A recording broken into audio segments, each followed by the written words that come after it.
then people will tell me whether it's okay or not. Here we go. Let's see. We should have some. Yeah, so we got some action. Hello, everybody in the chat rooms.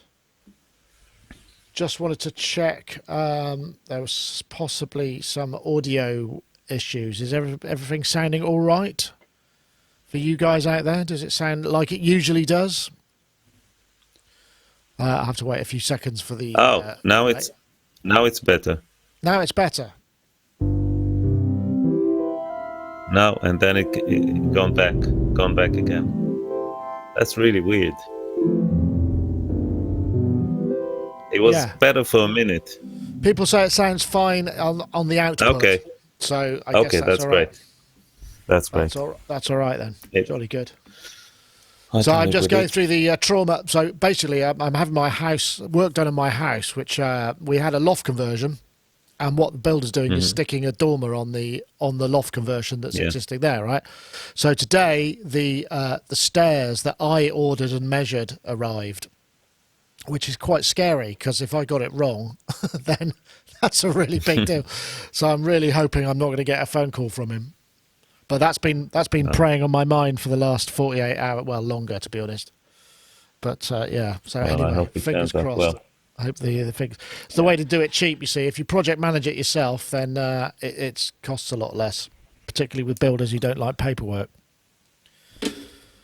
So that's the way I did it because I don't have the money for a proper loft conversion. But it's going to be great when it's done. I really hope. Is it going to be your home studio over there? No, I don't have a home studio. Everything's here. I mean, there's not enough room for any of my stuff there, to be honest. And I would make sense. I mean, it would be nice because the problem I have is I don't have a permanent setup because everything's always in a state of flux here because we've got stuff coming in and things get pulled out to be used, so it doesn't always, it doesn't work like that. And then to be honest, I don't mind. Sometimes I think, I'd really like to, I think the only thing I really need is to be able to press record on something, any point. It's like, this sounds nice, record somewhere, That's the thing. Just have a laptop. Have a laptop with a 2-input sound card, and you're ready to do anything really. Yeah, well, you are, but this laptop here has got a load of other things plugged in, so it's not always ready. Whereas if I'm messing around somewhere, I just think, I don't want to record the whole video thing. But what we've got, the recording goes through all of this system and directly into the video system, but we split off the line returns that go to a Zoom, so we got like splitters for the mics and the stereo in, so that if any of the digital stuff goes wrong, we've always got an analog copy. So I just record on that, and then that's fine, because it's just a Zoom H6 that's got 4 inputs permanently plumbed to it from the stage box. Yeah, but you can't do proper overdubs and stuff. You can't make a track. Oh no. But I generally don't do that sort of thing. I mean, I would do that afterwards. And it's usually capturing like a melodic idea or a sound of the moment that I just want to capture, for instance. Yeah. So, yeah. Do you ever do anything with those riffs? Because some of your, Friday fun and all that are really could be the basis of really cool tracks. Well, I don't. Well, sometimes I do. I mean, that's where all of the stuff I've released has come from, those things, generally. I mean, sometimes it might be something else that I was working on when I was trying to do some live stuff. But, yeah, sometimes it does. But, I mean, also, to be honest, I've become a bit lazy, and I sort of think I actually don't want to build that into a whole track because I can't be bothered, it's not bothered, but as soon as I get into the kind of production workflow, it's like, this is a very different part of creativity. Yeah, but I know what you mean. But imagine if you had like Pro Tools or something running in the background, and you could just overdub. Because I find that when I get a new synth, I suddenly find so many interesting parts, and then I would record a few bars, and then find another sound and record, and suddenly you have a track just out of that synth. And even if you don't take it further, you still have something which is kind of, and especially when you print it, or when it's an analog or you physically connect it and record it, then that's something that's I can lead suppose the to thing, I that suppose can what lead to tends a to lot of creativity. I know, I agree with you. The only thing that I find is, I mean, I've got like when I'm working on a synth review, I've usually got it here on the table, and there's an XR18 which is permanent, which is usually plugged into the laptop in front of me. So yes, I can do that. What I really don't like doing, and this is something that continually happens, is I'll start recording, go, oh, this is nice. And as soon as I think, what's the tempo, then it all goes wrong, because then you've got to stop and go click, click, and I just can't. I prefer Yeah. just to go. Yeah, and it's not like I haven't spent 30 years of my life doing that. It's just I don't really want to do it anymore like that, I suppose. I mean, do you know what I mean? We've talked about this before. The sort of fastest way to. I'm thinking about getting is like a little like a Boss RC505 looper. So that's always plugged in, and I'll just go, oh, that's a nice loop, and I'll just save that somewhere, and then because I think that will auto tempo from the loop. You don't have to. You could just kind of go, oh yeah, this is nice, and then hit stop, and Uh, it will automatically and loop can that. it save? And does it save the files? Does it save I the believe audio I believe it does save the on a files to SD card or something? SD card. Yeah. So I'm thinking about that. Wow, nice. So that might be the answer, because then it's always there, and it's just like, oh, go. But then, I've got to find space for it and all that. So I'm thinking about that, and also there was a really nice event in Frome recently, which is just down the road from us, which is called Breeze Block Beats, and it's just in a little in the basement of an old church. It's a beautiful vaulted place. I mean, it looks absolutely amazing, and that people just go there and do synth jams, So they're every once a month they get 5 or 6 or 7 people, and they all show up and do 20 minutes of just whatever. And I thought, yeah, I quite fancy that, but I really don't want to have to. I don't want to go to doing what I used to do for the live set, where I've got like all these synths, and then I've got to remember how it works and everything. There was a guy called Joe Hyde who just turned up with a machine drum. He just bought a machine drum, and it's old technology. It sounded absolutely amazing, and he was using loads of really tight loops to create this beautiful pitch stuff. So I was thinking, yeah, and a couple of pedals, and that was it. And I was thinking, yeah, if I just had a synth and a looper, that'd be enough. I mean, I could build up some stuff, and it would just be fun. So I'm thinking about it from that point of view, make it even faster. But Well, yeah, I mean, it's always a tricky one when your kind of day job is your hobby. You know what I mean? It's the same thing. So where do you put the line, and whether you want to then go and take a rig and wire stuff where yeah. when you're actually doing it all day at work. Yeah, I think what I'd like to do is the fastest route to an idea in my head, or if I happen to play something nice, I can just go, oh, I record. Like I did with there was the last thing I did, which was with the hypnosis and the Erebus. In fact, I just came up with a really nice riff. I just recorded that, and I thought, well, that could be. And also, what I'm doing is I'm going back through all of the Friday Fun sessions and finding just the audio parts of it where I've still got it, and just kind of thinking if that can be turned into another little digital release of stuff, But I haven't really got very far with it. So, but I like the idea of it being, even just like a duophonic synth and an effect. That's enough as long as there's a composition there. Yeah, I could build it up into a whole load of stuff, and that would be fine. But as soon as I add any beat, I mean, you just find it all the time. As soon as you add beats to anything, it becomes a whole different. I know what you mean. Because then you've got to think, oh, is this Well, but contemporary enough? Are the fills all right? Is the bass drum sound all right? Is the hi yeah, hat but maybe pattern? we can take it. Maybe you can take it into a more kind of atmospheric direction, where you just the rhythmic elements that you did live are the kind of foundation, and then you just do other stuff which is not necessarily beat related. You know what I mean? Yeah. So that will make the pulse, and then you build something more free on top of it. Just a few overdubs to give it some depth. Yeah, no, that's true. I mean, I have done that because I mean, some of the stuff I did a little EP in the last summer, which was build up was multi-tracked and mixed versions of stuff that I was performing live. And there was actually a lot less of it than I thought, because when I listened to it back, I was like, oh, God, actually, this isn't very good. So some of it was okay and some of it wasn't. But seeing as I only had 5 or 6 tracks, that's not a very high percentage of ideas that I could use. So, but yeah, I take your point. I mean, and I think I'd like to. I just want to try and find a way to make it very, very quick. And I think that's possible. Yeah, the thing is that if you document it, then it's there, and if you don't, then it's gone forever. Yeah.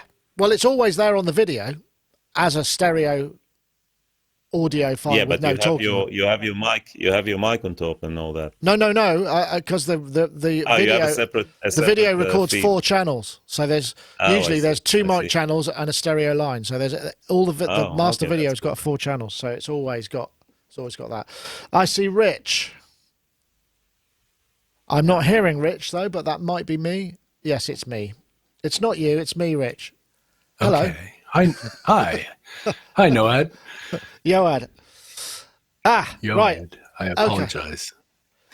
I owe Nice you a to see beer. you branded up there, Rich. Yes, I am. You're matching the roundel beautifully. I've merched up. I've got this Micro Brew. No, Micro Freak. It's really nice. Oh, they're a little new toy synthesizer. I'd say I have it's one not, of those. No, this is the Micro Freak, not the Micro Brew. Yeah. I saw it. It's got basically a capacitance keyboard. Am I right about that? It looks a little bit like electroharmonics micro synth kind of thing, but it sounds great. It really does. Cool. Yeah, Their hardware products do. I find. Yeah, no, I agree. It's the because of the digital oscillators, you're getting just more interesting stuff out of it. Okay, there is Cool. Dominic. Sorry, I'm late. That's all right. Are you late? Nah, it's 2 minutes. No. What are you talking about? Right on it. Right on it. Right on it. Right on it. You are well in time. So we have everybody. I don't suppose you could tilt your camera forward a bit. You're looking a little bit like Where's Wally underneath the. That's it. That's better. Just otherwise, you look a little bit like you're kind of. Yeah. Cool. Like me, except with hair. I'll sit up a bit further. Right. Okay. Well, we seem to have an everybody scenario. That's good.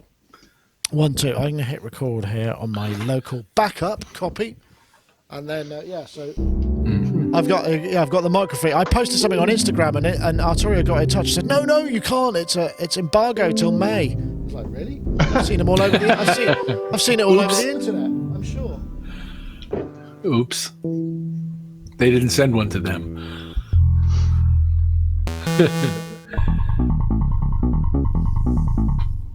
Yeah, it's great. The FM, the thing about it is the digital voices.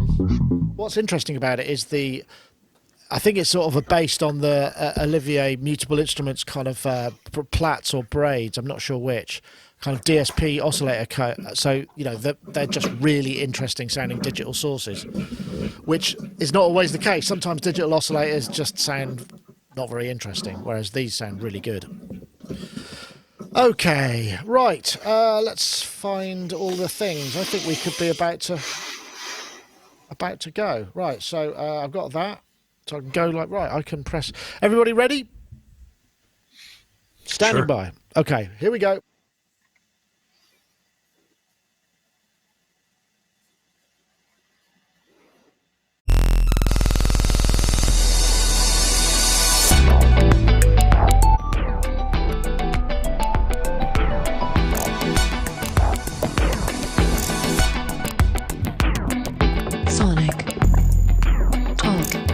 Hello, everybody. Welcome to Sonic Talk, episode 571. Recording today, Wednesday, the 27th of March. In fact, we're just one day before Synthplex, which we're going to be covering. We got Jim going over, Jim of the Synth Memes. He's going to be sending up videos and whatnot with a brand new production system that we've lined up for him. So I'm really excited to see how that goes. Yeah, I think one day, tomorrow. In fact, and so there's going to be all sorts of videos. If you haven't got a ticket and you're in the Burbank area of LA, it might be worth going to check out. If you go to synthplex.com, you can have a look at it. We're also, what else are we doing? Oh, yes, I should also mention a big thanks to our friends over at Isotope. Isotope have provided the prize this week, which is, of course, this time a copy of Isotope RX7, fantastic audio restoration bundle of plugins. If you do video stuff or audio stuff, just really kind of a bit priceless in many ways because it can fix many things. This is the podcast dedicated to music, technology, audio, software, synthesizers, electronic music, music production, live music, all that kind of stuff. I think my mic is all right. Yes. Yes, I'm using the new, what's it called? Remember the Road podcaster, which is a nice little night. Anyway, that's enough of that. I want to say hello to our guests. We'll start over here with Mr. Yoad Nevo, who is developer with Waves, but in his day job, I don't know which is the day job, because you're also producer, engineer, I keep studio owner. Which one? Yeah. What do you say if you had to say, I've got this job? Well, I'm mainly a producer and mixer, and taking that experience, I do what I do at Waves. Having said that, I've been with Waves for so many years that I actually take my experience developing stuff and products into my music production. So it's kind of symbiosis and all of those things. Yeah, well, exactly. I see you're not in your new studio, but I'm sure we'll get you on the backdrop once again soon, because you just moved into that end of the year, and it's all up running. It's all fixed now, right? Yeah, it's all up and running, and next time we'll do it from there. Excellent. Okay, and we'll also say hello to Mr. Dominic Hawken, who's there in his ambient layer. With you've got the tape machine up there. Is that a Revox up there? Have I asked you this already? It's a Revox, but it's a delay. I don't record to it. I record through it. So there's a very, very good YouTube channel by a guy called Prince Fatty, who's so named, I guess, after King Tubby. He does a lot of dub reggae stuff. And one of his tricks was to use one of those with a speed control on the back. So you get like an A77 has a speed control with it and it's very slow. The B77s and the later models are a bit quicker. So the tape goes really slow, and the principle of the whole thing is that they can record and play back at the same time. So it records through a record head and plays back a few seconds, maybe a second later. And then if you slow the tape down, the whole thing just slows down and the delay gets longer, and it's got that lovely tape kind of compression degradation sound to it. So it's actually quite a cheap way of getting an analog delay. When you look at things like the Roland Space Echoes and stuff, which have got tapes in, those things, A77s are about 200 quid on eBay. And they're really, really kind of good quality and stuff. So what's really good is if you delay it and then you slow it down, it kind of goes. Oh, nice. So, it's really dubby. Excellent. Well, that sounds like a top tip. I used to have a B77, I think, because we were told we should master to it, but it was a nightmare. I used to have a Scotch 3M M24 tape machine as well. Having that was a nightmare. Somebody almost gave it to me because they had enough of it, but it was. I used to use it occasionally, but yeah, I'm glad. Way back in the day, you had to, like, Off Your Porter Studio onto a Revox was the king of the mastering chains, right? But I think B77s go to something like 7.5 inches per second, which is the tape speed, and A77s go to 3 1/4, which is how I think that's what it is. So the older, the grungier, really. I'm sure Yoad would know too. Yeah, I used to have one of those as well. The one that I think it was the A77. It was a lovely machine. I left it somewhere. Yeah, they were 1/4 inch, weren't they? Well, all that tape talk must be making you feel nostalgic, Rich. All that time you've now no longer have to spend lining up 24 or 48 tracks of analog. I would love to be sitting with an MRL tape and a 2-inch A800 Studer, turning the dials, because I just love doing that, and I love servicing tape machines, and I love Revox and Studer machines. We used to use a Studer A80 that we had sitting around for tape echo, but same principles. And that Forrest Frippanino used to lay 2 Revoxes on their side by side, and run across both machines for added delay. And that was the whole basis for Fripp's solo career, basically. Yeah, of course. Now obviously replaced with other gear, but at the time he used to travel with a pair of Revoxes, and I saw him play concerts with it. And I get all fuzzy about tape machines. I'm not that romantic, as you know, about too many things, but I do love Studer in particular tape machines. I just think they're some of the greatest electromechanical devices ever built. They are legendarily well engineered, aren't they? So it's just ooh. And I remember there were people who serviced machines, and the people who could service the Studers were always considered to be the cream of the crop, weren't they? So I learned from one. Hey, and there we go. Loved every minute of it. Excellent. I remember those little tiny pencil things which had a screwdriver on either end and having to poke them into the cars and change the tweakers. bias. Of course. Oh, Christ. The Moog Mother 32 comes with one. It comes with one, all right. Yes, it does, doesn't it? You still have to you still have to use them to line up the HDIO, the Avid one. Still uses them, those micro trimmers. I know. Yeah. Nice. Oh, well, look, there we go. We've got sort of nostalgia combined with the latest technology at the same time. I was going to play this last week, but we didn't get around to it, and this just looked really interesting. I wonder what people thought about this. This is the Tsugi Game Synth, which is a synthesizer that's designed for sort of sound design and randomization that links up with kind of various game engines, or will do, it's currently in beta, but it allows you to create all this amazing randomization and automation for things like, repetitive things like gunshots, Foley, that sort of thing. And it just looks fascinating to me. I'm not sure how much I'd use it creatively in music, but... GameSynth is Tsugi's multi-platform procedural audio middleware. So you can create, it reminds me of Metasynth in a little way, where you can create these kind of swiped curves and XY pads. So you can kind of change pitching. So you can maybe have like a round robin of 6 or 7 samples, and then play it multiple times, and each time the parameters alternate. So you end up with many more variations. Stuff like that's very useful if that's the sort of thing. I won't play the whole thing. I always say that, but I'm not going to play the whole thing. I'm just going to see if I can find, because I did have I don't think I've got the page up for that, because it's quite an interesting device. I mean, randomization, I can imagine, we often do it when we're working on modular patches and certainly analog patches. In fact, one of my favorite things for randomization is to take an LFO that's got a random waveform, and it re-triggers each time you press the key down, and then modulate that to something. So every time you have a key press, you just dial a little bit of it in, and there's something a bit different each time. So this kind of takes that to the nth degree, and obviously does that in software. So I guess a couple of things. Let me just paste that in and see if I can find the actual homepage for it, because it's quite an interesting idea. I'll come to you, Dominic. I mean, you've just done this, or I think you're in beta on your ambient sleep app.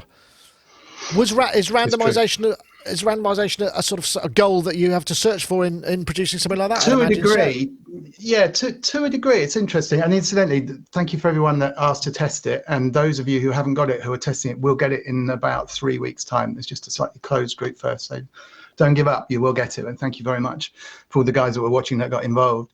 I'm not a big fan of completely randomized music, although that said, there's a YouTube vid from the Thomann stuff with, I think it's Jakob Hack and a guy from Moog with a Mother 32 and a DFAM. It's only about 15 minutes long, but he shows what you can do with a couple of patch cables and those two in a purely random way, and it's amazing. He's using random elements to adjust the tempo of the sequences, which suddenly sounded a lot more organic and different to then just random pitches coming out, if you like. So then that was a really that kind of changed my mind a bit on that. But random elements tuned to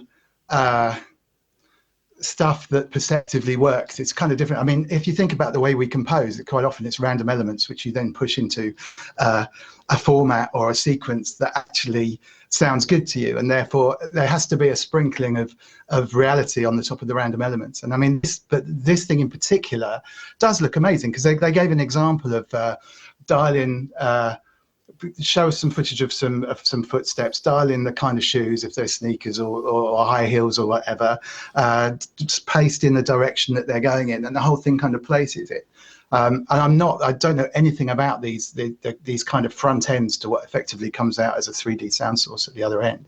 But it does look very tactile and very like something that would make your life a lot easier if you were placing this stuff. And we talked about it, I think last time I was on the show, where the gaming environments and stuff have engines that are doing this in real time, the movement, but they still need to be told points in the 3D world that sounds need to move between and so forth. So it's slightly out of my league, that stuff. But if you can it just needs to sound real rather than completely random and so forth. And there's an element of random in the universe, man, anyway. So there's a lot of stuff going on that you can hear that makes things sound natural. And if you remove that stuff, then things just sound unnatural. It's like that recording of space or nothing that people use on every single film, because there is a sound to everything. It's never silent. But that looks like a really cool, intuitive way of placing real sound effects so that they just sink into the background. Those kind of things, they only sound wrong when you can hear them, if you see what I mean. It's funny, isn't it? What's weird is we're so highly tuned to repetition, patterns of repetition in visual and audio. It's sort of baked into the human condition that we have. As we use more and more machines, we sort of need randomization. I mean, Rich, I guess it comes down, it's like software synths. Remember when they first came out, there were these sort of, I think it was Arturia and the TAE engine, these engines that controlled the randomization of the perfect code so that it didn't sound like it was the same and perfection, because that's not what we want. Right, and I think it's BX is doing that with their console emulation as well. And people are employing that sort of thinking in design of a bunch of different kinds of things. As specifically regarding this software for gaming sounds, I was really impressed by the software and what it could do. And it seemed to me that in combination with that footsteps thing that UVI is selling, you go pretty far in terms of Foley in general, films and such with tools like those. Yeah, absolutely. I mean, I think the thing about this is it's got a massive synthesis element to it, not just sample playback as well. It comes with all sort of different libraries. I should actually post the website up here. It's if you go to tsugi-studio.com, GameSynth is what you're looking for. It's on offer till the end of March, and you can get all these different libraries for it and stuff. But coming back to randomization, Johan, I guess as a developer software, this is actually probably quite core to a lot of what you do, right? The nature of, because computers can be so accurate that they'd be cold and unpleasant, and we don't really want to listen to that sort of thing. Really, humans don't like that sort of stuff, really. Yeah, when you try to not even to model, but to create a synthesizer that will sound kind of real. I wouldn't say even analog, but that would sound pleasant, and the way we all think a synth should sound like. You need to take a lot of measures in order to get some of the artifacts of analog oscillators. It's the instability, it's the phase differences, it's the fact that analog oscillator, especially a VCO rather than a DCO, runs freely, and whenever it basically runs all the time, and you just gate it. So you allow it to be audible. So, but actually, when you have like a Juno 6 or something like that, you have 6 oscillators running wild, basically, and someone at some point has tuned the voice card to make it in pitch, to have it kind of sounding right. But there's still a slew and of the pitch and the phase is always different. So you have to basically take all these things into consideration. But what interests me about this program is the fact that it's kind of a resynthesis engine, and this is very interesting because you can achieve that in a few ways, and one of the ways, and the first one that comes to mind, and I'm pretty sure that that's from the little I saw about it, is additive synthesis, which allows you to separate the spectral content into its individual bins in a similar way to what a vocoder does, or what a spectrum analyzer basically. And when you do that, you can do it in analog, in the analog domain, and then you don't have much control. But if you do it in the digital world, then you can control those bins in certain ways. So that's one way of doing it. One thing that immediately came to my mind is the Kima Capybara, which was a very unique piece of software from the. I think it started even in the 80s. It's often paired up with the Harken Continuum, isn't it? I think that one. it had a hardware thing as well, and it was amazing. And even before that, TurboSynth, which was for the Atari, which was also the first kind of synth edit reactor kind of thing. So it's really interesting the way that, because you can manipulate samples or PCM audio in many ways, and one of the ways is to separate it to its 4 elements, which are pitch, contour or formant filter, amplitude, and residual. So basically, if you split the signal into those 4 elements, and then you can manipulate each one of the elements and put it then together, or only use some of them, then this can create a very interesting resynthesis kind of interesting. Possibilities. So that the whole thing is really interesting, and obviously the interface looks cool as well. The fact that you can draw stuff, and it looks intuitive, and I almost wish I would do like a film post-production after looking at just so you could use it. I think it's useful for other stuff as well. But I mean, this kind of comes back because of modulators generally in sort of traditional analog, certainly analog synthesis, subtractive synthesis. We're kind of stuck with an envelope, and it's quite sort of basic and simple, and they are very repeatable. And I find myself, sometimes I might dial in an LFO on something, and after a while I get a bit sick of it, really, because it becomes very predictable. So I wonder, there's obviously other tricks to it, but as software complexity becomes greater, we can introduce more of this stuff, but it also becomes a bit more scientific to apply. So you've got this sort of law of diminishing returns, because then it becomes too deep, and then it's sort of less immediately musical. So you've got this a difficult kind of dilemma, I suppose. I think you'll be surprised at the effort that is being put to these things. In all the synths, all the digital synths, all the plugins that sound good, they have this kind of thing in mind, and it's implemented to the oscillators. Otherwise, it sounds very flat and kind of metallic. I mean, I can imagine in software world, it's sort of like your random algorithm is almost your sort of crown jewels, your secret. It's in the same way that FM in radio, your FM mod at the end where you get the sound of your FM is, nobody tells you how that works. That's only yours. Mm-hmm. In a way, it is, but you can get a lot of it by using oscillators, by using LFOs to modulate different things, and when they intermodulate, they create different effects, and it's all at very low speed, low rate. So because you definitely don't want anything harsh or like a sample and hold thing. You always want it very some sort of smooth, slow, right? Yeah, and very slow. Yeah.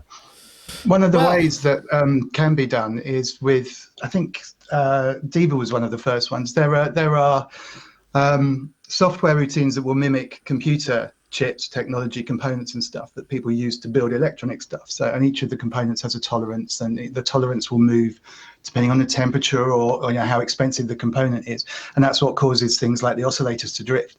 So they'll actually build the circuit inside one of these simulators. Spice, I think, is one of the simulators, and then monitor the output. So you're actually modeling the synth itself as an electronic thing, and running it like a synth, and then analyzing the input and the output. So you're literally saying this resistor has a 10 ohm value, but actually it's going to shift between 9 ohms and 11 because it's got a 10% tolerance, blah, blah, blah, all the way through this whole synth. And the temperature that the synth is likely to be is going to vary between 15 degrees and 25 degrees. Wow, right. So, and you're literally then modeling the electronics. And these modeling things tend to be really accurate, because clearly you could use them to build anything from a space shuttle to a washing machine, and they need to work. They need to know what's the worst possible situation. If all of the components in everything that I've built and the temperature is at its extreme, is this thing going to catch fire, kind of stuff. And so they use that. And I know Diva, it may not have been the first, but Diva were touting this as why it sounds so good at the time. And even now, that software really does sound good. And I'm sure all of the other, I mean, yeah, I don't know, with Wave and stuff, I'm sure everyone else is jumping on this kind of I guess, yeah, it's kind of deep component modeling, Rich, right? I mean, I guess that's the same in, Yes. DSP. All of these guys are probably using the same techniques under the hood somewhere, right? I don't know about McDSP, but yes. And I think in math terms, they call this constrained random, where you define the parameters of a random within which a sort of random event can take place. You can even decide conditions under which it takes place, or percentages of time under which it takes place, or any of this is actually sort of easy to do in digital. If once you define what you want to do it to. What you could actually do now, here's a thought. So if you've got an old inefficient computer that gets hotter quickly, presumably there's some sort of temperature sensor in it, which you could then feed back to the software. The instrument could then behave differently the hotter and the older your computer was. If you like an iPhone, when the battery starts running out. You mean. And all you have to do is measure the frequency and the conditions under which that takes place, and write that into your constrained random framework and over what range of values it takes place. And interesting. Off you go. I like this. I like the idea of that. This all sounds like a lot of fun in the digital world, but I'm still using my big Neve, and I just have my technician Malcolm Atkin looking at the desk right now, and basically he found that in order to line up the compressors as per the Neve's original calibration procedure, they have to run at a certain temperature. Otherwise, so when he does it on the bench and he calibrates it, when he puts it back in the desk and waits an hour, the reading will be all over the place. So there's a fun element about the whole thing when really in your studio. You know what I mean? Yeah. I would rather didn't have to go through all that right now, but I see what you mean. There's a dark side. Yeah, I was going to say sorry, Rich, go ahead. Go ahead, Dom. Oh, okay, sorry. I was just going to say, way back in Mayfair Studios in London, you could automate the air conditioning. One of the buttons on the SSL, they'd wired up to the air conditioning. I don't know if I told you, but so every time the chorus would come on, you could blast this air, and it's like, yes. Excellent. Sorry, Rich. Well, we once recapped a tried console, and we were there matching capacitors, trying to find the closest matching values we could use, and within a range of certain values and such. It's an analog world like that. That's an interesting. I suppose it's not something we often think about, really. I mean, and that's again why 3 or 4 different mini Moogs will sound different, because they're all different components of different varying quality that have degraded at different rates and whatnot. Especially when the third one is a Behringer. Maybe so, yeah. Well, let's just say, if you want to go to GameSynth, Tsugi, check it out. It looks really interesting, and it's the sort of thing that I don't think it's not just for sound design, but it looks like it's kind of a lot of fun to play with. I mean, it's going to be it's $400. It's currently at $290, so it's not an insignificant investment, but it looks like a lot of fun if that's what you need in your world, and it could bring a lot of things together, I suppose. Okay, I think what I'm going to do now is we'll do the isotope thing now while we recalibrate for the next topic. RX continues to be the industry standard and leader in audio repair for music and post-production. And with RX-7, we've introduced groundbreaking new ways to quickly and easily fix and manipulate audio. Take the game-changing Repair Assistant, an intelligent helper that can detect noise, clipping, clicks, hum, and more. Also new in RX-7 is Music Rebalance, a powerful source separation tool. Drums too loud? Vocals not loud enough? Let's fix that. You can also create instrumental versions of songs by removing the vocal elements. You can now alter the pitch without affecting the timing of your audio, and conversely, alter the time without affecting the pitch with the new variable time and variable pitch modules. Using the new dialogue contour, you can improve the performance of a line or even create a new performance by altering the pitch contour of the dialogue, therefore adjusting the intonation of the speaker, and introducing Dialogue Dereverb, a module powered by machine learning to reduce the presence of reverberations around dialogue. RX-7, a new frontier in audio repair. If you want to check that out, please go to isotope.com, and there's a 10-day demo. And we've got a competition. Last week we asked for the, I can't remember what the hashtags were. We got a winner for last week's competition.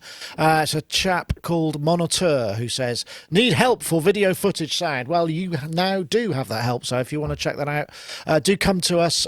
You just have to email us with your email address, and we'll pass it on to Isotope, and they'll furnish you with a copy of RX6. And of course, we do have another competition. We're looking for the hashtag damage limitation and the hashtag RX7 to @Sonicstate and @Isotope Inc. That's our Twitter competition. So if you tweet damage limitation as one word and RX7 at Sonicstate at Isotope Inc., you'll be entered for the competition. Be interesting. There's a concept, isn't there? You could almost have like we have inter-app operability. We could have like a controller that controlled the environment for all of that randomization of all your stuff. So you could sort of dial it in for the entire session or take it back globally. But anyway, that's probably a whole new topic.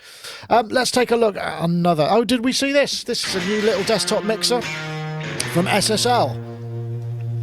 This looks kind of fun. This is called SSL 6. And it's kind of, small, 6 channels with up to 12. It's got 2 kind of SSL channels plus the classic bus compressor and their super audio path. Up to 12 inputs to a stereo bus. Looks very tasty. Nice idea. In terms of SSL, quite affordable as well.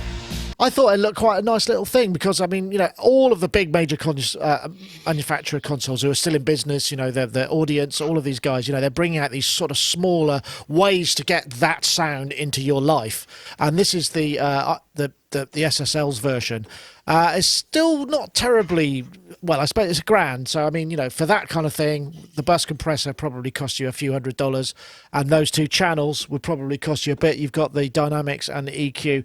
I guess, Rich, I'll come to you first because you probably mix on SSLs from time to time, and, SSL has become a sound that people are after in this century, whereas last century it was more the Neves that people were after. So it's an interesting idea the way it's flavoured.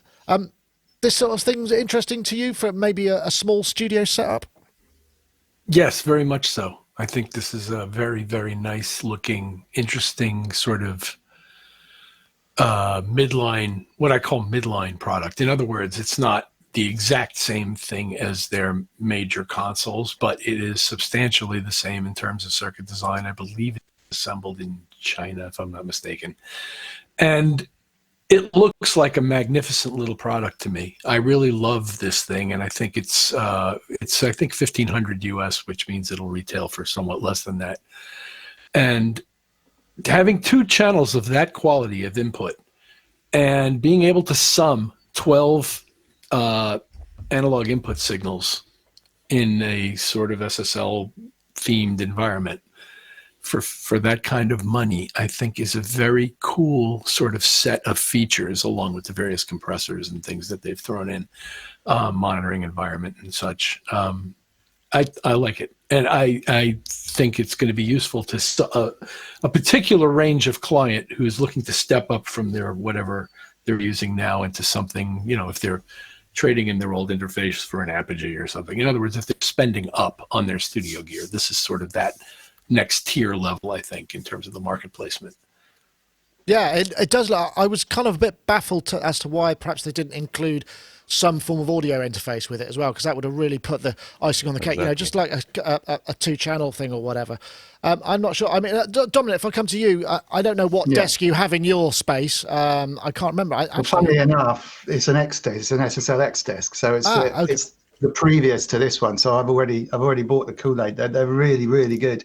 I took the idea that if I can get stuff recorded, and there's a lot of stuff with just jack sockets there, that into my computer at the highest possible kind of quality, and tweak it on the way in, then pretty much everything else can be done in the box, apart from maybe summing it on the way out. So the X desk, which is an 8-channel, it's basically this, but just the desk bit. It's got 8 channels, some other inputs. You can sum 20 something, I think, into it by the time you've got it all going. 2 effects sends, no onboard compression, nothing extra. So everything else is almost like an outboard. But I use it when I'm mixing to fly in effects and stuff, and the quality is absolutely superb.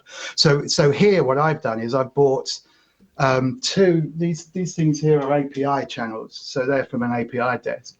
These 2 here are Neve submixers, and then that all routes into an X desk, and then through. You probably can't see the thing at the bottom. I've got a Burl A to D, which is just a fantastic quality A to D machine. So to me, that you probably can't get a better analog input unless you're Yoad than that kind of thing on a small scale like this. So I'm competing against the big boys with that.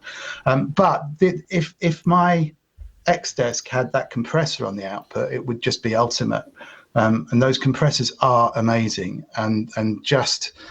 It was so obvious. I mean, when I grew up on SSLs as well, and I actually never really thought they had a sound compared to something like the Neves and the Focusrites and all that kind of stuff. They were just clean and brilliant, and the compressors were great. They made everything sound good, but they didn't really paint it in an SSL sound. I could be wrong, but that was always my impression. You're absolutely right. Yeah. Oh, good. And it's just they're just bulletproof and clean and tight. And to have that, you're right about the A to D, but then maybe everyone's already got an A to D, and they couldn't compromise to fit that price bracket on an A to D that's in there. You know what I mean? That's true. Yeah.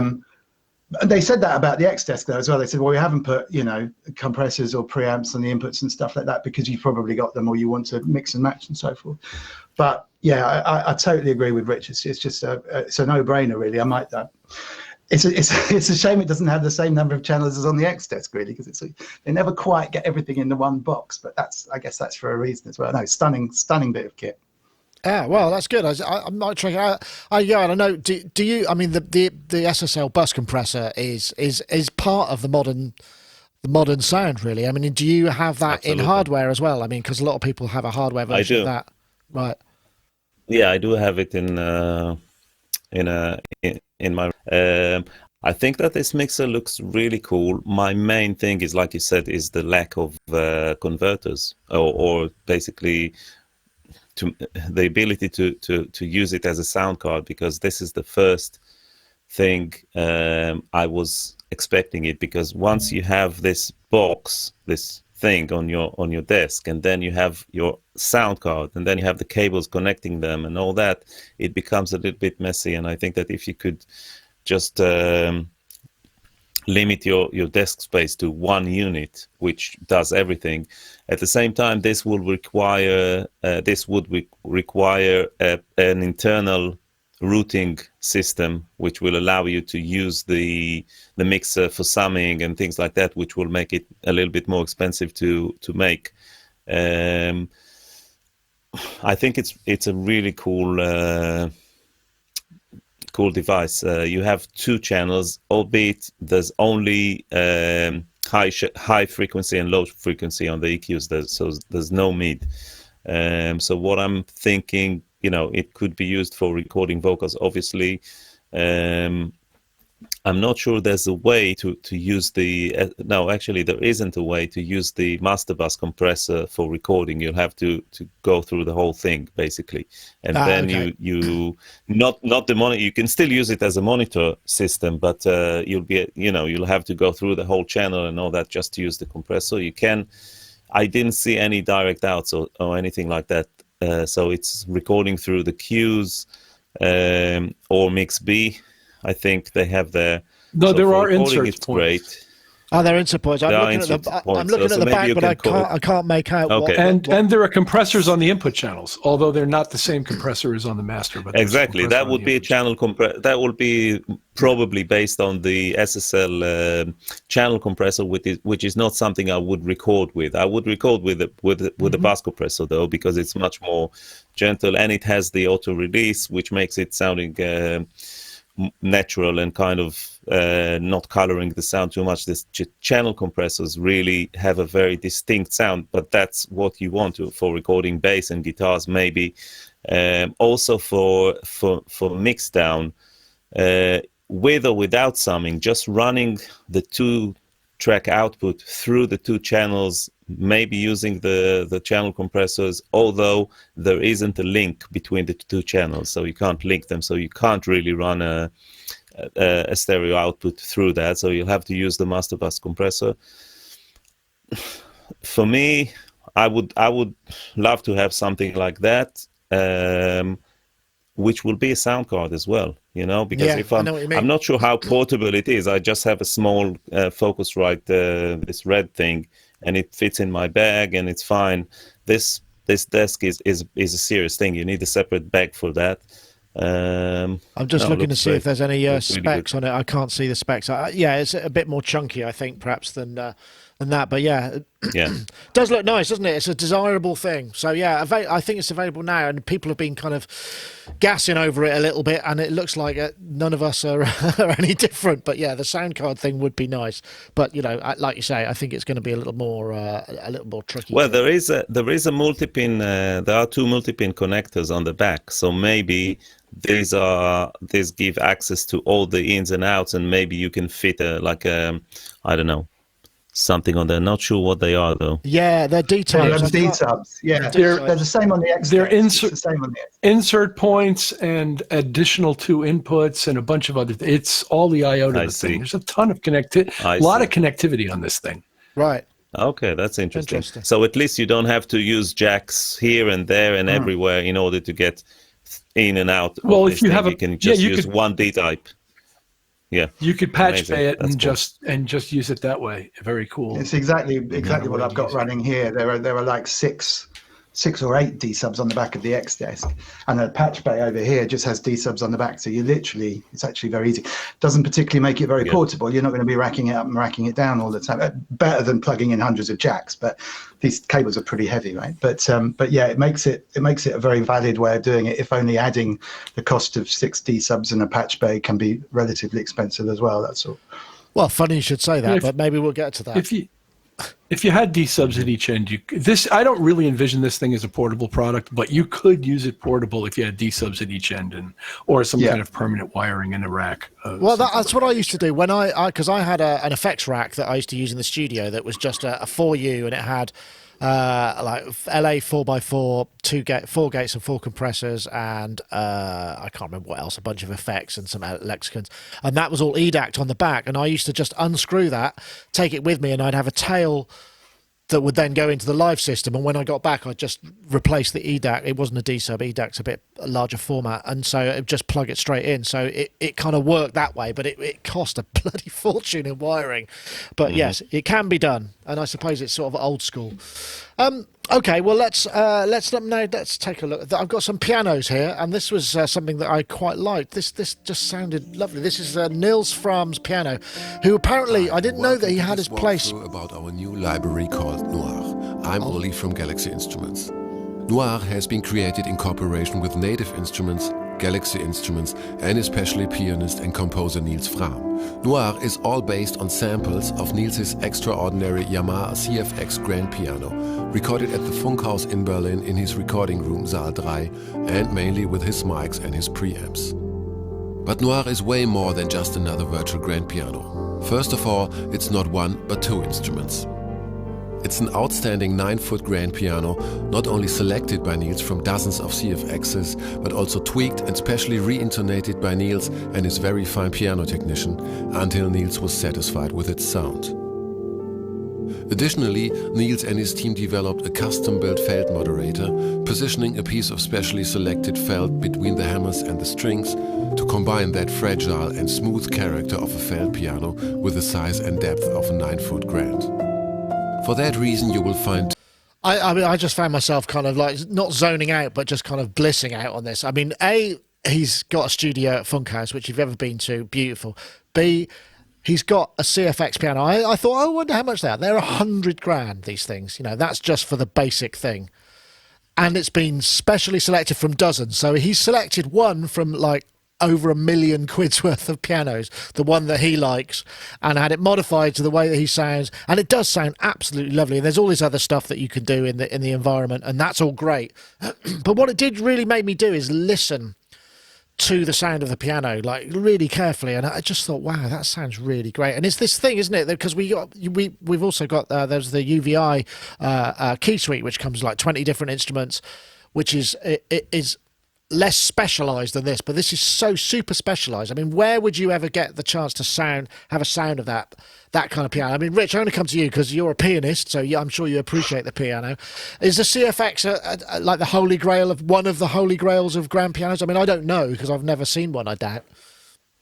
I'm sure it is, but I don't really operate in that circle where I'd know for sure, but it must be. I mean, based on what it sounds like, even in this recording, and what it looks like, it must be.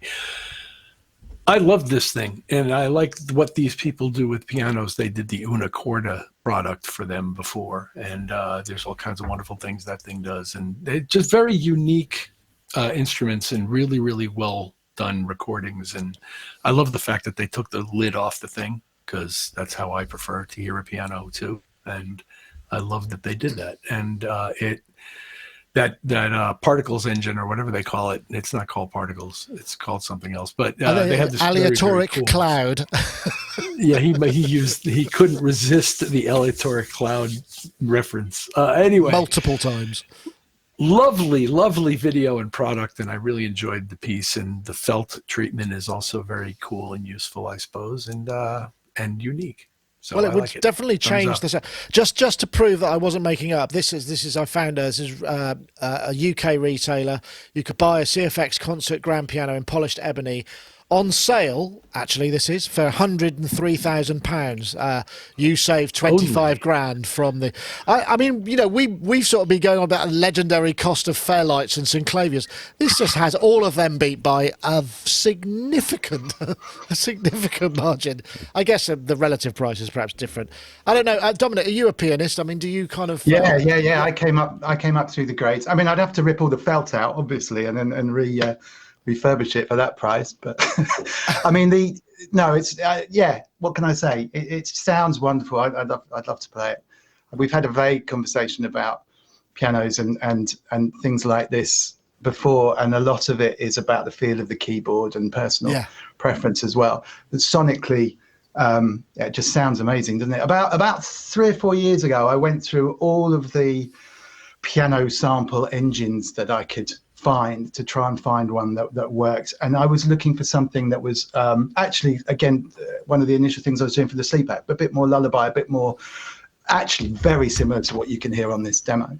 And I ended up buying the UVI, funny because you mentioned UVI, the Ravenscroft specialist piano from UVI, which I think is great. Actually, it's really, really good. Has some similar kind of adjustments where you can, move the position of the mics and that kind of stuff, and has suited me well. This does sound better, and is obviously taking advantage of some later technology. The UVI one sits in contact player as well, I think. But yeah, it sounds gorgeous. I tell you, the other thing I'm lusting after a little bit at the moment is a new Yamaha that they were showing, like really big. I think it has a clav in it as well, but I've got the CF, the CP, CP something. CP80 actually, isn't it? So, yes. Yeah. Anyway, that looks nice as well because it's the whole package. What's the retail on this piano library? Do you know? £129. It's not, it's not massive. Nothing. Not for something that sounds that nice. Yeah. No, I think that'll be. I'll report back next time I'm on about how wonderful it sounds then. Yeah, you must get. I mean, if you're doing lots of production, piano forms the basis of many things, and there's something really magical about a beautiful sounding piano. I mean, that's the thing. When I was listening to this, I just thought, my goodness, a great piano is such an amazing instrument. I mean, do you have a sort of favourite? Do you know when somebody comes in and you ask what it is, you just go, oh yeah, you should have used this instead, or maybe we could revoice it with X or Y or. Yeah, I'm a bit biased because I made a piano for Waves, Fazioli Grand at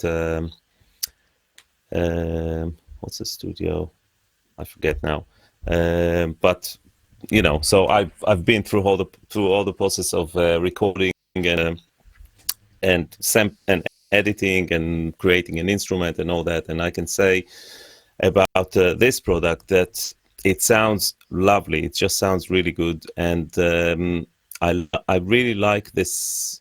I don't remember the term that I've used, but this particle engine, because there's something I need to explore it. I'm going to get it for sure, and I'm going to explore it. There's something about being able to sequence a piano, and it doesn't sound like a normal arpeggiator. It sounds like something very unique, and the fact that they've used recording of brushes hitting the strings and plucking the strings and all that, so you get these lovely textures, and you can really create a sonic kind of I don't know, world with this, it's not just playing a piano.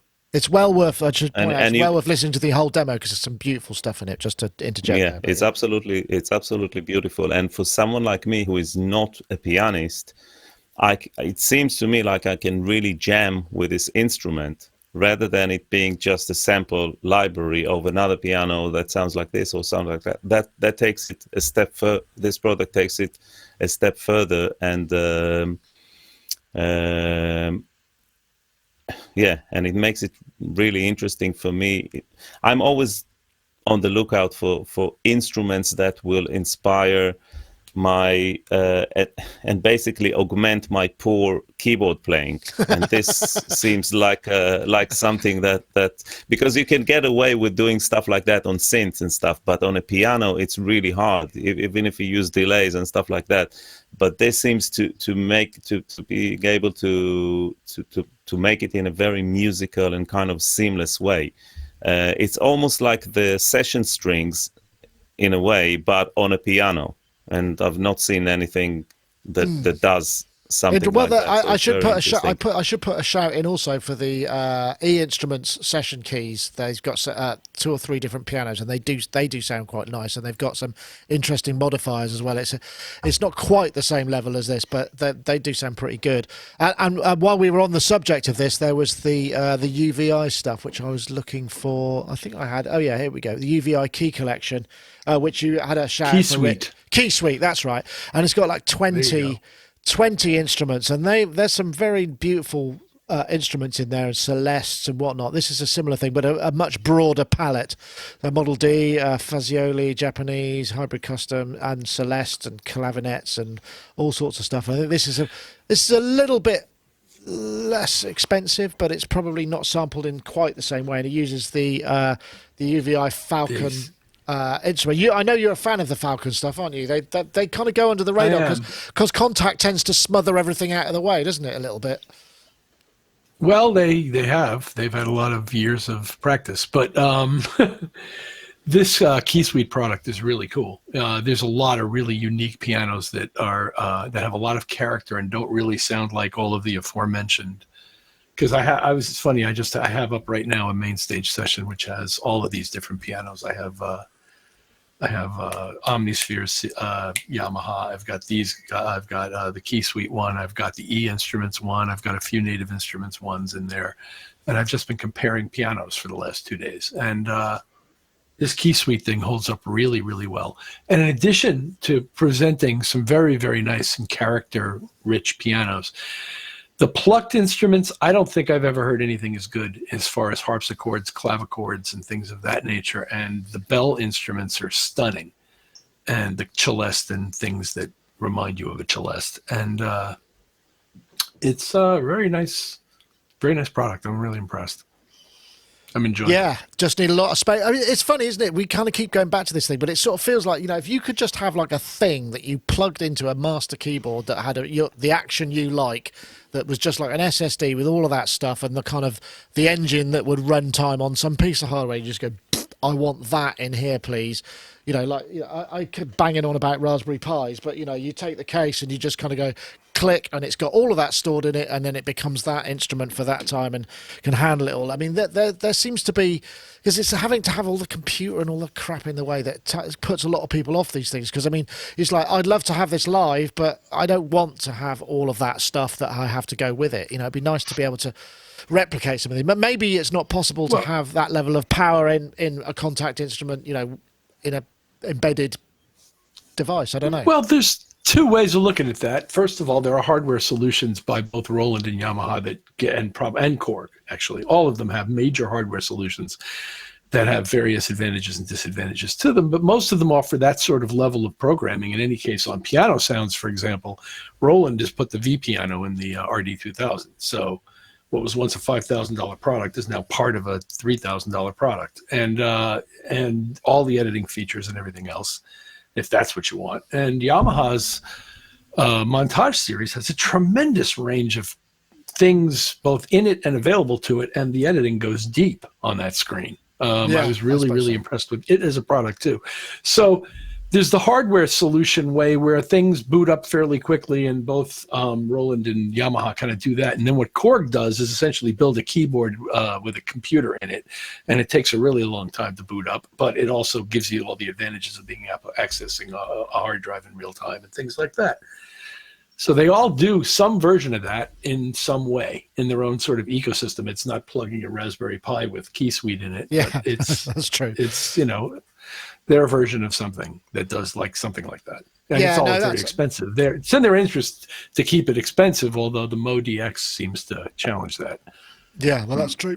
That's true. True enough. But that was a bit of a sort of piano section I wanted to have a look at. But Key Suite, I think, is $149, 25% off. And the Niels Fram piano is, what did I say it was? It was 129, and that's just 129. It's a lot of data. I think. How big is it? Let me have a look. I can't remember and it requires the contact player, which, as we know, it's 16 gigs, the Niels Fram piano, and the whole of the UVI Key Suite is 13 gigs. So you can tell the level of detail that we're talking about here. There's a lot of stuff. Okay, well, how about something? Who feels we could go to? Because what's the time? It's 5:02. We could go for the Moogfest thing, or we could go for the Flock Audio. What's the sort of general consensus about where we'd like to go for our last topic? Either is fine. Well, as much as patch bays aren't the most interesting topic in the world, that Flock Audio product looks pretty cool. Okay. It is. All right, let's go there then. I'm going to, so that would be, hold on, that's 3, 4, 5, that's 6. I think it's this one. Is that it? Yes, there we go, phew. So we periodically have these things, computer control, patch bays, and routing systems. Here's one. I'm excited to finally debut the first piece of Flock Audio technology, the Flock Audio Patch. The patch system is a digitally controlled 100% analog patch bay routing system for your recording studio. So this means the days of using these are no more. I'm very, very excited to finally share this piece of technology with the world and show you what it is so capable of, whether you're tracking, mixing, or mastering. The patch system is a 64-point patch bay, but it's loaded with so many more features than you would ever expect out of a traditional patch bay that we use in our studios today. The patch system software is a third-party software application, meaning you don't need compatibility with your DAW in order to use it. This opens a lot of opportunity for you guys who use various DAWs and still want to be able to potentially use the patch system in your recording studio. It runs right from your operating system. Okay, I mean, if you want to watch the whole thing, you can. It's like 5 minutes long. They go into great detail. But the idea behind this is this will also give you phantom power if you want it. It's a very simple drag and drop interface where you can create mults and splits and all that. And it uses D types on the back. You've got 64 points, so 32 in, 32 out, which is actually... that's more than most of the ones that we've seen in the past have been coming in at. Usually you get a 16 IO module and it costs, several thousand. This is a couple of grand. So yeah, it's pricey, but it looks like it could work. You can strip up to 8 of them together. Because I was looking at a TT patch. If you just want to buy, let's see, did I find one? Yeah, a Neutrik 90. This is 96. That's like nearly 700 quid. So, that's just for the patch bay, without the wires, without any of the other fancy stuff. I'll come to you first, Yoad. I mean, I don't know what... Do you have TT patch or do you have digital patch? I have both. I have... just to say something about the patch, the TT price, but if you compare it to a D-type patch bay of 64 outputs, then it will cost you a lot, or ins and outs, it will cost you a lot less. So that will cost you, and that's what The Flock one has. Basically, yeah, the Neve has a huge patch bay with probably 20 rows, or maybe, I don't know, 15 rows of 96 way. So it's quite comprehensive. Plus I have another, I don't know, 6 units of 48 on TRS.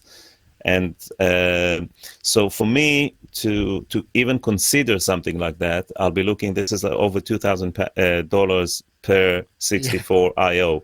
So I'll be looking at a lot of money for something like that. It looks very cool. It looks very handy and very easy to use. It makes a lot of sense to have the dedicated phantom power, because it means that you can have your mics and you can turn them on and off regardless of which channels or what device even they go to, which is great. The one thing, the main thing, and the only thing for me is the audio quality, because this is an active system. I don't believe it works on relays, which means it works on either VCAs or other form of switching, and and basically it means that you're running the sound through it, and it depends on how it sounds, especially when you're talking about line level signal, mic level signals. So if it runs on relays, then heads down basically, because and that would make it very expensive. I like things that go click click when I change them, you know, that sound of relays, like your turn signal on your car, at least on old cars. That thing, I like that clunk. I like hearing that, and because then I know it's contact to contact, it's point to point, and the signal doesn't have to go through any soft switch, VCA or anything. So I'm not sure. I don't know enough about that system to know for sure what the audio quality on it. But it'll be very interesting to find out. That's a very good point, actually. Yeah, I know. I saw you nodding there, Rich. I mean, if it's an active system, then it quite possibly could have a sound, right? Oh, it will. Bingo. I say, Yoad, bingo. That's exactly right. What does it sound like? Because it obviously is going to have to go through some form of electronics to do what they're doing without a gigantic number of relays. So that, I guess that makes that. By the looks, I think there's. Oh, here we go. So, by the looks of it, I don't think there's enough room for hundreds of relays. No, you know, it's only one U and all that. So it would be. Has to be. Yeah, it will be a motherboard with some sort of IC doing the routing. Right. So that's exactly. that's the clincher, I guess, isn't it? Yeah. I hadn't thought. What does it sound like? Input to output. Yeah. Oh, are we still looking then, Dominic? We're still looking for the wireless studio. Even here, there's 3 96s, right? And they're full. And there isn't, it looks busy behind me, but it's not Yoad territory with tie lines going into everything and a huge need. You know, that's just, you know, a couple of racks of outboard and some synth. And I wanted to do it properly, so I made sure, you know, all the inputs and external ins to everything are there. But it's so expensive to do that. But yeah, it's been said before, yeah, nail on the head, basically. My monitor controller here is a Dangerous Audio one, and that has relays in when you turn the volume up. It's brilliant. Yeah, the weakest link in the chain, and it only takes one weak link, is that. And when that weak link is between what you're recording and your recording device, then you've got a problem, really, haven't you? So I don't know if other people understand it. The concept of this, but you know, a relay, although it sounds really old school, a relay will literally mechanically connect 2 switches together in exactly the same way as plugging in a patch cable. Yeah, it's well, you get the sound. No sound whatsoever. It's the sound that some Apollos have them. When I can't remember when you're switching in, you get a click, and it's because it's actually physically making. You know, it's like there's a little solenoid in there that's moving kind of, you know, actual physical connectors. So there's a little magnet that. It's great for things like that point of I'm sorry. And arguably that point of contact has a sound as well and degrades over time. Of course. Yeah. Of course. True. True. Get your service oil spray out to get the all the dirt and stuff off of so those. maybe are we actually, I mean, maybe the best thing to do is it's like the little desktop SSL system where we just take the jack out of the instrument and go straight into the actual synth to the mixer. That is the purest form of patching. I used to back in the old days. I used to go to the rear of the desk and take out the XLR and go to the back of the Studer and plug it straight in. So I would bypass the patch bay altogether, and I was very kind of anal about all that. And I would also use only channel 14 on this API desk because it sounded better than others, and I was very kind of into all these things. But as time goes by, you kind of have to really choose your battles, and I'm concentrating more on being creative than just being a pain in the ass, really. Yeah. Yeah, that's an interesting thought. Yeah, I suppose so. I mean, that was always, you know, I remember when I started out, you know, I was like, and I still am to a degree here, you know, loads of cables hanging out the back of things, you patch them in manually. Then I got a little patch bay that was just jacked on either side, which is probably really crummy. And then, you know, when we got tape machines, it was like, right, okay, we really need a proper patch system. And I remember just the planning and the amount of money. And I remember I ruined my fingers because I was wiring EDAX and the tail. It was just, it's an absolute nightmare. I mean, it's just hugely labor intensive and expensive. The advantage to patching things in and out is every time you connect or disconnect something in that patch point, you're sort of burnishing the contact. Yeah. Because of the friction of plugging in and out. Whereas a relay won't do that, and certainly a VCA won't do that. So there is an actual a longevity advantage physically to having cable in and out of holes a lot. And actually, you probably have them, burnishing tools in the shape of TT or in 1/4-inch form that you can actually just sort of... Yeah, there are. I remember, yeah. Patch bay. It's the audio equivalent of cat's eyes, so that they clean every time you drive over them. It's plug in that patch bay. The friction. The friction is designed to clean the contact point. I remember when I first got my proper TT patch, I couldn't afford any patch cords. I had like about 8. You know, everything else was normalised. I had sort of 8 patch cords because they were so expensive. It is true though, because if you look at, say, that's the SSL desk, you know, by the time you've put in, if you get decent quality D subs and a patch bay to take them all and some patch cables, and then you've got to patch everything else into the patch bay so that you can plug it in. That's a significant budget, you know, probably. I don't know what you kind of budget in, Yoad or Rich, but maybe 10-15% of a studio budget's in cabling and patch bays, I would imagine, and that including the desk and that kind of stuff. And it's worth every penny if you do it right. Yeah, yeah, true. Yeah, if it's right. Which kind of brings us back to this notion of the wireless life. It's just we're so far away from that yet. So yeah, that's not going to happen just yet. Anyway, guys, thank you. That was a very interesting discussion. I think we're probably at a point where we're ready to drop. I should put before we go. Synthplex, Jim, like I say, is going over there tomorrow. He's going to start sending videos back to us via our fantastic new system we built for him. So I'm hoping we're going to have a load of content from there. We don't know what the show's going to be like. It's the first time. If you are in the LA area, go check it out, synthplex.com. I think they've still got tickets available. And there's a lot of interesting folks there.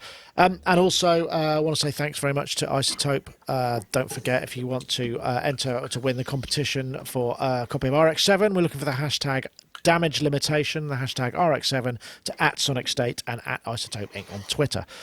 So, folks, thank you very much for joining us. Rich, thank you very much. Nice to see you. I'm very pleased you're wearing the Sonicstate shirt there, which, folks, you still can get. I should probably put the links back up. I don't think I've still got them live on the site, which is crazy. No, there's a merch link. There we go. Thanks for joining us. You got a relatively easy week this week, or are you travelling? Traveling. Tomorrow to Italy for a one-off, and then back home for a couple of weeks, and then I'm gone for a long time. And I'll be visiting your neighborhood. Yeah. So wherever you guys over there, whatever neighborhood you're in, I'll be visiting it sometime in the next few months, because I'm going to be spending a lot of time. It'll be good to see you. Excellent. Well, I look forward to that. I look forward to that. And Dominic, thank you for joining us as well. Been a pleasure to have Thank you you. as ever. Are you back? Are you in that annoying kind of final 5% phase where it feels like get stuff over the line? Yeah, absolutely that. But yeah, no, it'd be great to hook up. Can have a little get together if Rich is over and stuff. That'd be brilliant. Really, really look forward to that. But yeah, getting stuff over the line. School holidays are coming up, so probably go away for a little bit somewhere. But yeah. Oh good. God, yeah. I wish I could. We've got well, at the moment, I've ordered some stairs for our loft conversion. Which I measured and ordered myself under the tutelage of the builder, but who wasn't there for the actual button press, and they got delivered this afternoon while I was doing the podcast. So I'm going to go back and find them all chopped into matchwood in the front garden, or they're going to be turning in the wrong way, or I'm going to have to get some more, which means a delay, or it's going to be fine. So that's my day. So I've had the roof off for I don't know weeks, and now I've got no stairs to the upstairs bedroom. So yeah, I feel your pain, Joad, because I know you went through all of that with your studio conversion. So, but thank you for joining us. Thank you. And always glad to be here. I hope you have a fun time in Tel Aviv, and we'll maybe see you in London soon, and maybe actually see you in London when somewhere when we hook up with Rich. That'd be marvelous. That'll be lovely. Right, guys, thank you very much. That was Sonic Talk, episode 571. We'll see you next time. Take care. Bye-bye now. Bye.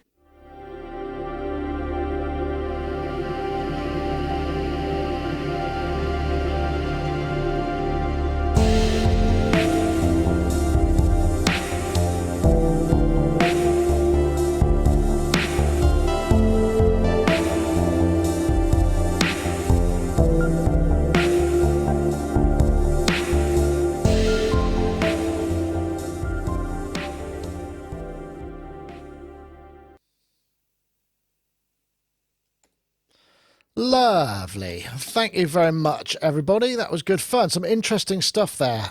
It's amazing, isn't it, how much mathematics mathematics impinge in all our lives in terms of randomization and all that kind of stuff. It's we don't always realise that. Oh, it looks like Joad's off, but thanks guys. That was good fun. I thought he was still there, sitting very still. When he says goodbye, that's it. Yeah, we're gonna go. It's over. When are you over, Rich? Do you know? Because it would be great to. Well, yeah.